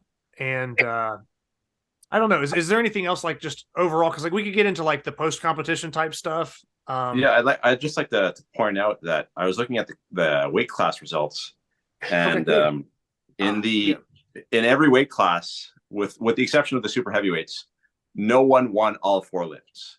So it goes to show you that every class was relatively tight, right? No one won all 4. So that was really nice. I thought that was really interesting to see, because oftentimes there is a Harry Talonen or someone who just wipes the board, but it goes to show that I think that's maybe comments on the quality of the choice of events. It's not just one person who's going to win everything. So I thought that worked out really nicely. That's a really good stat, Eric, is just anytime you see somebody that just has a sweep. I mean, sometimes there are those guys that are just that good, but it's, and Eric, I know you had an off day, but it's like, or for the, I say an off day. One event. But it's rare that we get a Zach Ebel day where you get PRs and records and everything. So I know Ben's in the same camp as me. He was probably happy with 1 or 2 lifts, but not all of them. I was happy with 3 of the 4. So I'm not going to be, it's rare that you're happy with all 4 of your lifts. I kind of like just messed up saying that. I didn't mean like an off day all overall. I was meaning like Saxon wise. Right. You kind of had an off day on Saxon, but like, 2 big event wins, and then the off day on Saxon. It's like, I'm just trying to break it down real quick. So there was like 4. So basically, Eric, you probably took 5th in that event. Yep. So, and then I think Chaz tied you at 221.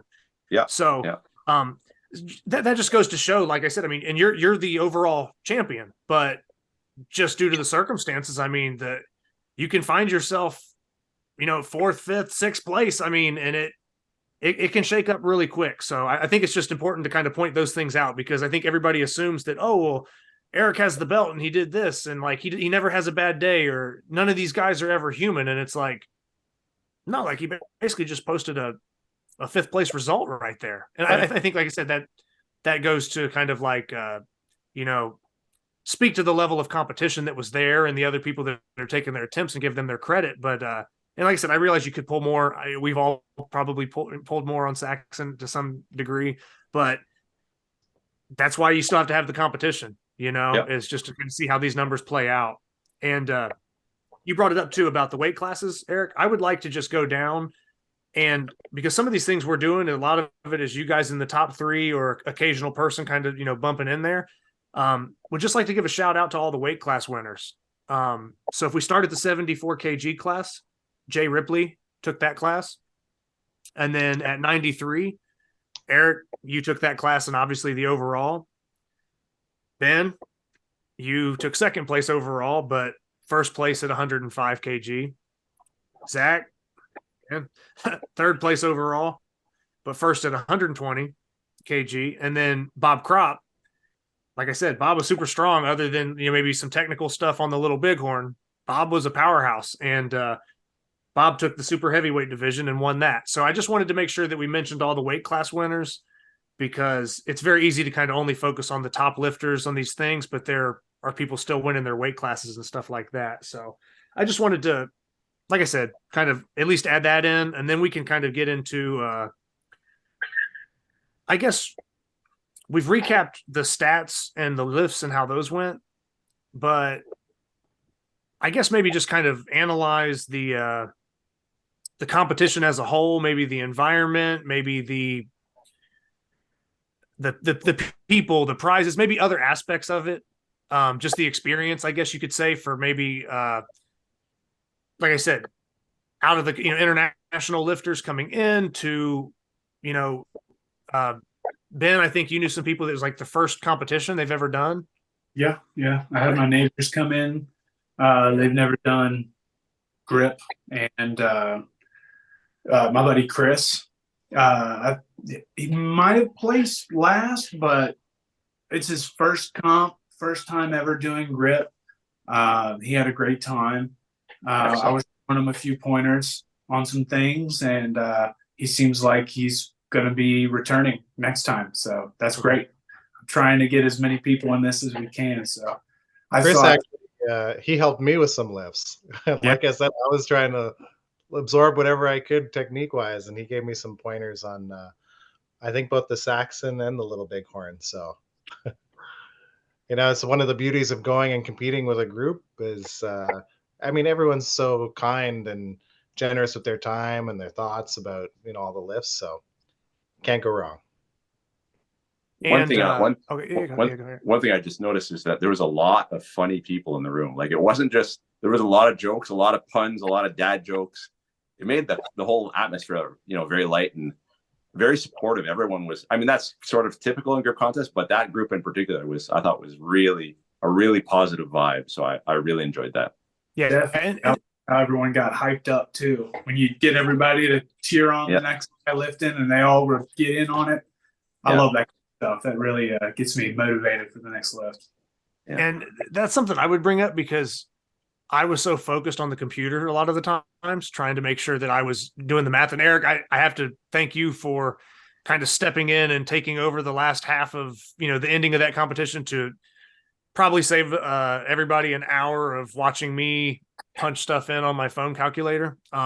So I have to thank you for that because that's not something that was expected of you. And that's not something you had to do. So, well, you know what, that led to a little project for my buddy, Zach Ebel here. He's actually automating the whole thing right now. He's an Excel whiz. So he's next time we might not even have to worry about any of this. So, okay. Yeah. That'd be awesome. It should be I'm going to try and automate it as much as possible for the end user. So I'm hopefully going to set it up so that you're just going to have your list of competitors. You track all the lifts and then it'll do the rest for you. Nice. Okay. Yeah. And like I said, Eric was working some kind of magic on the computer. He was dragging stuff. Things were turning different colors.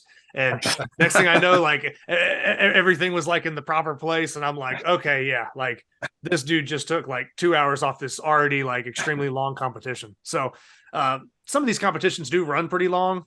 And this one wasn't an exception. It went pretty long, but I still thought the pace was pretty good overall. So there wasn't like 5-minute intermissions and people standing around. Like I said, me sitting there at the scores table, I was pretty busy. People were taking lifts, taking attempts, and I had to kind of, okay, let me get up while Ben's getting up, because he was judging. I'm trying to take attempts while he's lifting for my warm-ups. That way, we're on the same page. And that's kind of how I was choosing some of my warm-ups. But yeah, I think the pace was pretty good. The competition was long, but it's hard, getting people through so many different attempts. And, I don't know, Eric, like I said, you've run way more competitions than me. From a standpoint, maybe just name some improvements that you would like to see for next year. And like I said, I know I'm not trying to put you on the spot, or make you like have to be that guy that says something critical. But yeah, what would be some things that you think would maybe improve things from a veteran's perspective? Well, one thing I've noticed more, and it will be improvement from my events, is I really appreciate the fact that you had the screen with the weight. And I know it's a little detail, but most contests don't have that. It's so much better for video, for pictures, for everyone keeping track of what's going on. So I'm going to start doing that for my contest. So that's something I've learned from you guys. So thank you for doing that. Well, that was Jason. That was Mad Cow. So okay. Jason, I had spoke to him before the competition. He had mentioned, hey, I've had a monitor for my Super Series thing. If you want me to bring it, I can. And I was like, I'm thinking about 500 things right now, man. I don't think it matters. And then like it got to be like 2 days before, like the night before, and I was like, hey man, can you bring that monitor? That would actually be pretty cool. And he pulled through, man. He brought the monitor. We kind of ran some cords and whatever else we had to do to make that happen. But yeah, it does help because everybody likes to talk and joke or do whatever. You get into these convos and, other people are taking attempts. Next thing you know, you're like, well, how much is on the bar? And it's nice to have that screen just to look at, like, hey, what's on the screen is what's loaded. And you don't have to ask 100 times what jump it is or who's place. You was So like nationals with Jed's gym. Yeah. Oh, Yep. right. And it made things go super smooth. Yeah. And that's where I got the idea from. I mean, Jason had done that for his Super Series, but I had seen Jed implement the monitor and set that up. So Jed doing it and then, having Jason being willing to bring his monitor, I was like, yeah, I think if we can get that going, once I had the other stuff pinned down and I wasn't worried about the other things, I was like, absolutely. Yeah, let's get the monitor going. So yeah, that credit to him. That was partially his idea that he brought up and it was his equipment that he brought. So he didn't have to do that and it worked out. I also really liked how you managed the 30 seconds. Like, I liked your approach is that it's 30 seconds from the time that they're basically about to start lifting. Not, you're not, I thought it was a very fair way to do it. Usually if you don't get the weight up within the 30 seconds, the way you're doing it, you're probably not. And, making it a minute rather than 30 seconds, you would have added an hour to the event. So I think 30 seconds is the way to go. So I thought that was really well done. Yeah, I think 30 seconds probably saved us some time because, like you said, on some of these events, you get to the top end lift. If you're not getting in the first 30 seconds or the first couple pulls, it's not like you're going to magically very, very, very few lifts. Maybe if it's some like key pinch friction type deal, but like axle lifts, Saxon lifts, it's kind of like when you give it one or two goes, that's it. Like you're very rarely are you pulling that third attempt up or something. So,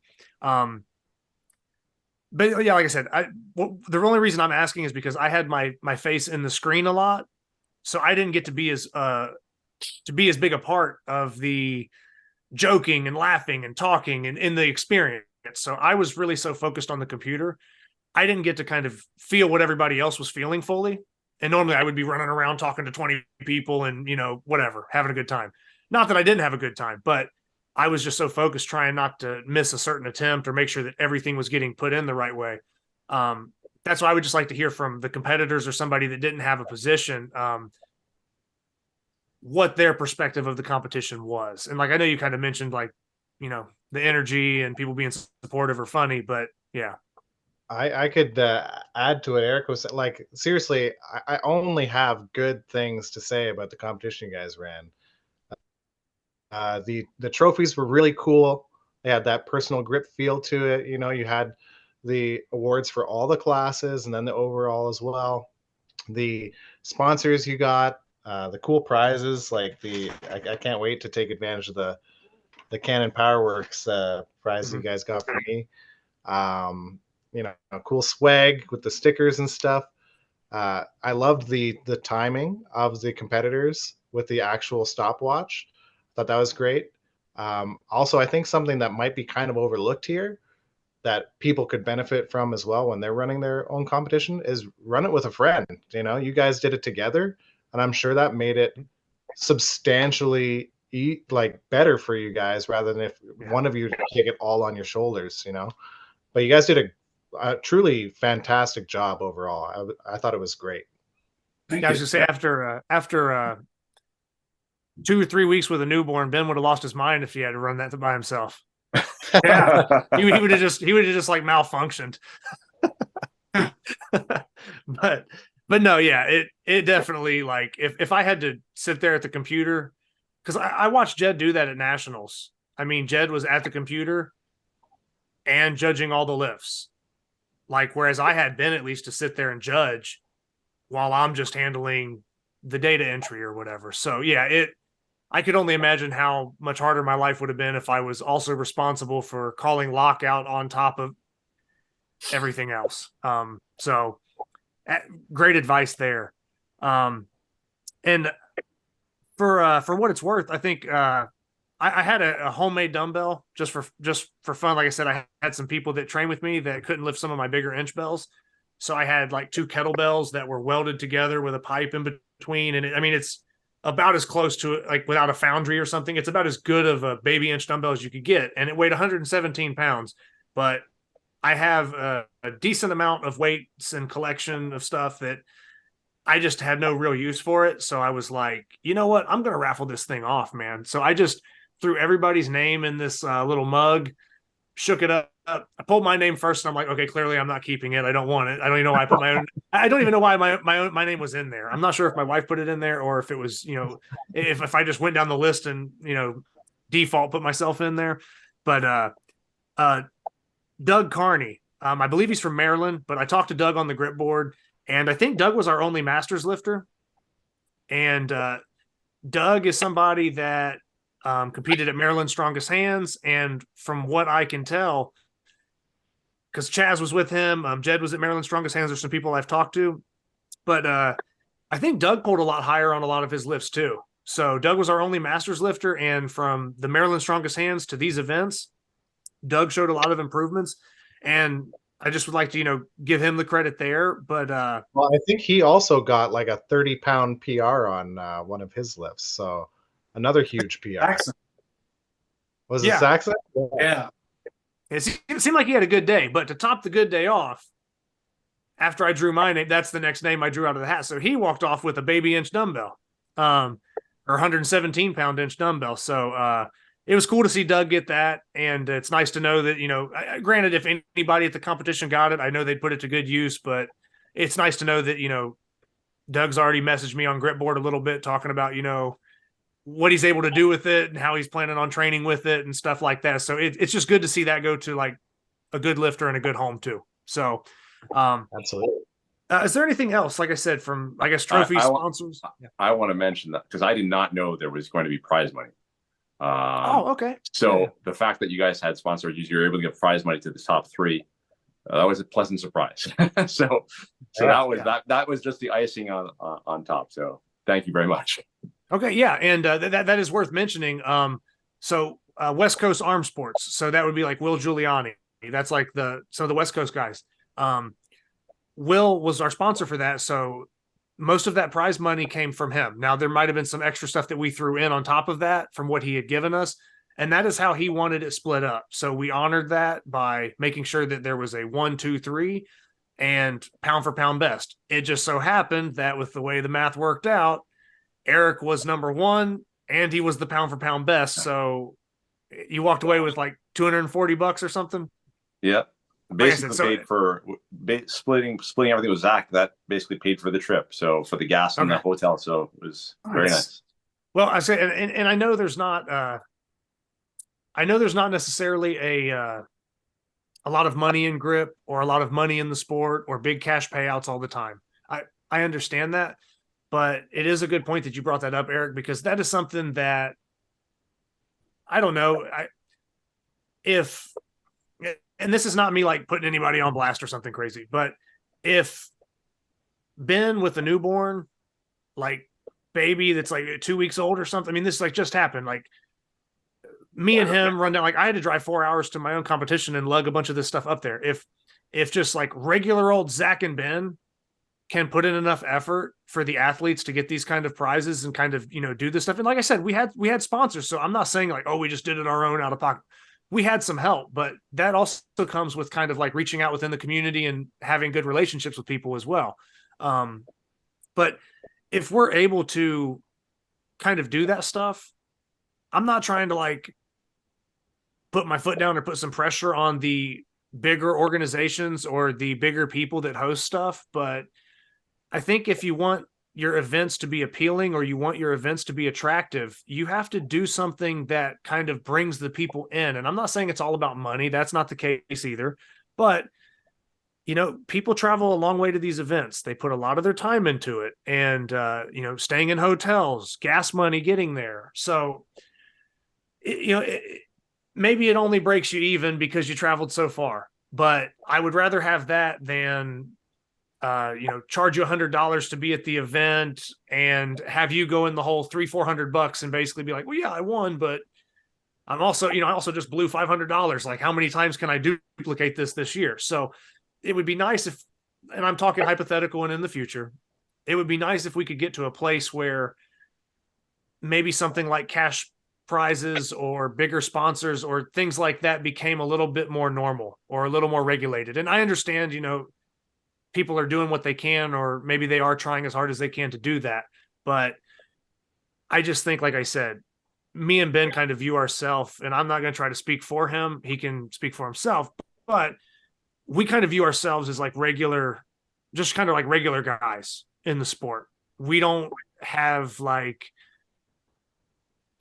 some promotion, some organization. There's no agenda behind anything we're doing. Like, this was strictly for the lifters. This is strictly because we love the sport. And it's the same thing behind this show. I'm not showing bias to any one thing or this or that. I'm not even limiting myself to only interviewing grip only athletes. Like, there's going to be a lot of stuff. So it's all for the betterment of the athletes and for the sport as a whole and the community. So like I said, if I don't want to sound cliche, but if me and Ben can kind of put that stuff together with the situations we were dealing with leading up to this competition, then I hope that kind of shows these other people that they could maybe just put a little bit more effort in, or just kind of raise the bar slightly. Like I said, that's not a negative statement. That's just saying that if we can do it, other people can do it as well.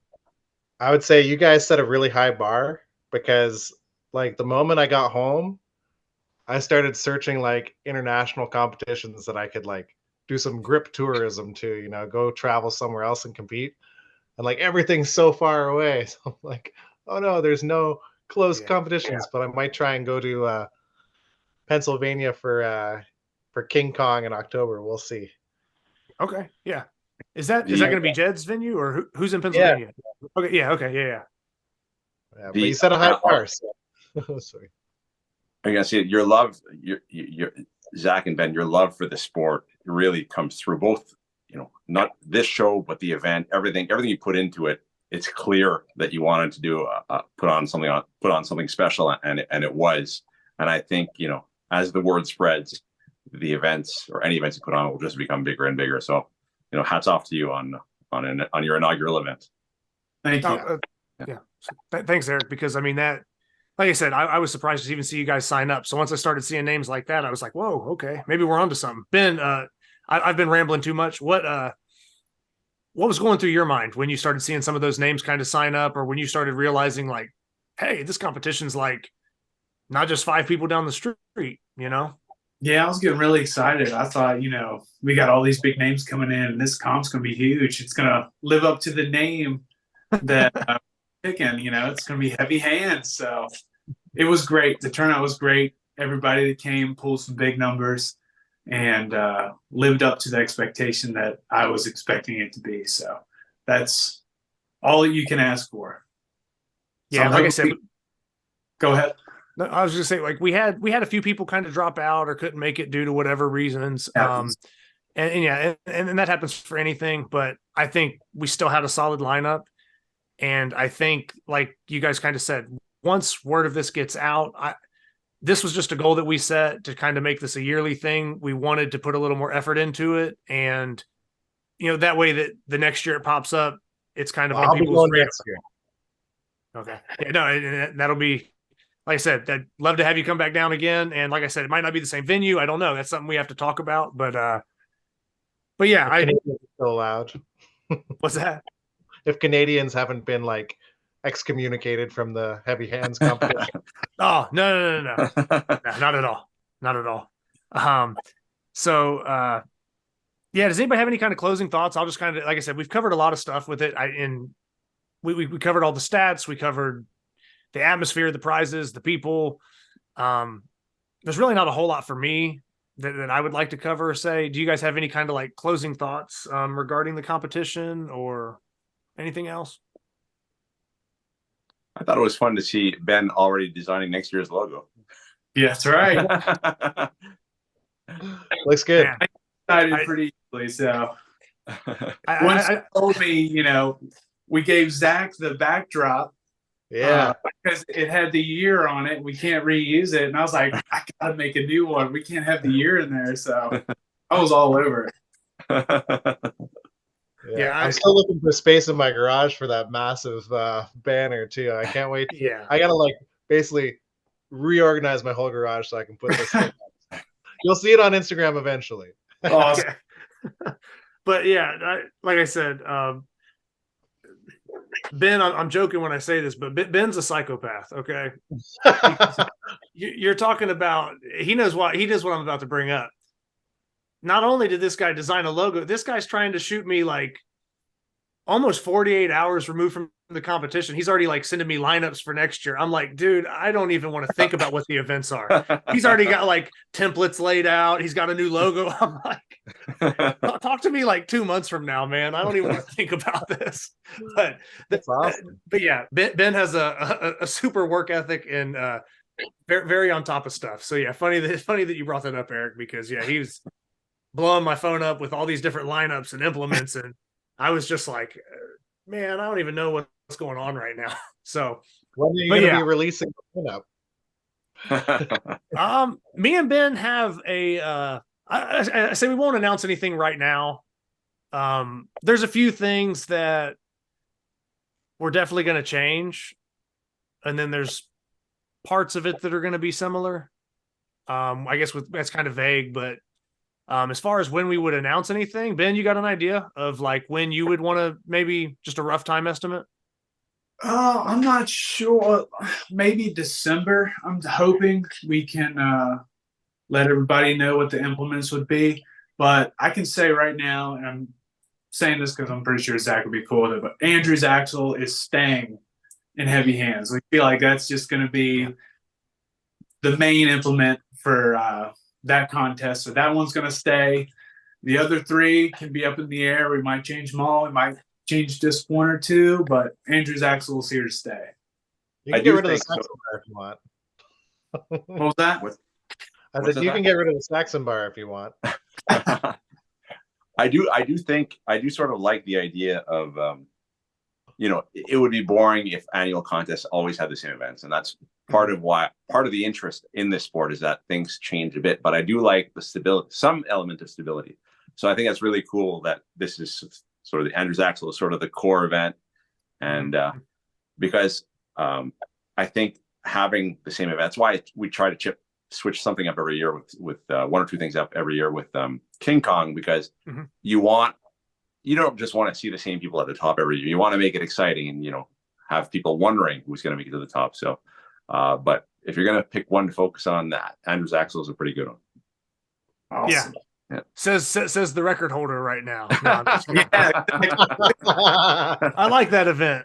but no, yeah, in all seriousness, yeah, that like I said, that was an event that sorry to Jason Dingy if he's watching or if he watches this, because he said, oh, you won't shut up about the 2 3/8 inch axle. Like, whatever, Jason. Like, it's a cool lift, man, and we're bringing it back. So next year, Jason needs to show up and just lift on it.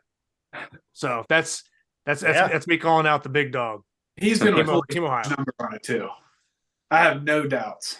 No, yeah, Jason's strong, man. So any lift he's going to do well. But yeah, guys, like I said, I don't want to like string this out too long. So if anybody has any other closing thoughts, let me know. If not, we can pretty much wrap it up, because I think we did a pretty thorough, a little bit longer than I thought it would be, but there's sometimes a lot to cover, and there's a lot of little side things to bring in, prizes, next year's competition, they're just stuff like that, So yeah, I'm just thankful that everybody was willing to make the trip and I guess trust us. Like I said, it's our first time running an event. So, I mean, you spend 9 hours in a car to people who've never ran an event fully. And it's, thank you guys for trusting us with that. And like for Jalen flying out, I know he was doing stuff with the family and had vacation lined up too, but, flying halfway across the country to just do grip. And a lot of other people made, multiple hour-long drives and stuff like that. So just thanks everybody that trusted me and Ben to pull this off. And we're only going to try to build upon it and make it better and try to keep it a consistent thing like we initially kind of set out to do. Ben, do you have anything to finish off with on that? No, you nailed it on the head. I'm thankful for everybody that came, and thank you guys for showing up and making the drive for it. That was a big commitment, so we really appreciate it. You're welcome. All right. And thank you. And like I said, I don't know when. I'll try to get the recap out as soon as I can, considering the competition was, about 6 days ago, just to keep it relatively close to the competition. That way it's not like forgotten about. So, to anybody that watches this, like I said, we're going to have recaps coming in. This is the first time we've done a kind of like a 4-person panel.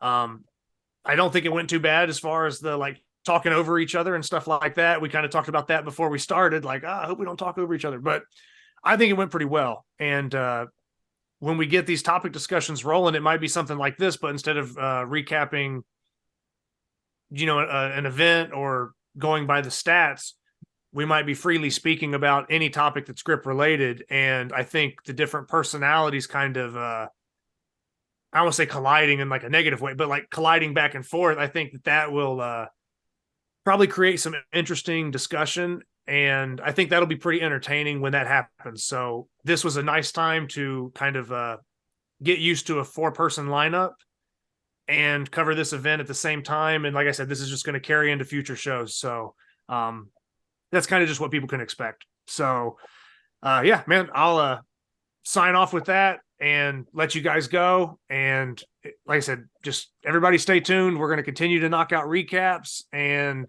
all the discussions, interviews. Everything's going to stay on schedule. If anything, it might pick up a little bit as we get the system kind of more dialed in and everything like that. So appreciate you guys for being on here with me. And I appreciate anybody that's watching and listening. And like I said, they'll see you, whatever the next episode is, that's when I'll see you. So, yep. I'll see you guys later. Awesome. See you guys.